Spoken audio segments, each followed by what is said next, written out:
Hello YouTube, how you doing tonight? Today I'll be doing a general maintenance on these Kia Optima. So basically what I've done, see the Jackson right there, I put the Jackson over there because safety is the key in everything you're doing. So I put one on the other side, do the oil change. So I'm using a full I'm going to use the oil filter. This one lasts long for 1 year, and I'm going to use that all as well. So as you can see, to help this plier to take the antifreeze out, to take oil filter out, because it's going to be real tight in there, so you're going to need this. So, and I got this. I'm not really sure what both is in there, but I got 17 and 15. But I'll let you guys see which one. I'm sure I'm going to try the 17. Oh, okay. Exactly. So I've already cleaned it out, so I'm going to put a little bit of oil on it, so it's not going to be too tight for me when I want to take it out again.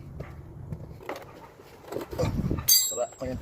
Well, this one is clean, make sure everything's clean nicely. So after that, we gotta get the oil filter to the previous one that's in there. We gotta get it out. So we're gonna do the same thing. We're gonna bring the oil basin close to you, and you can try to use your hand, but I put the new one back in there. But I'm gonna do the same thing, get some oil, put it around it, so it's gonna be easy for me to bring it out next time.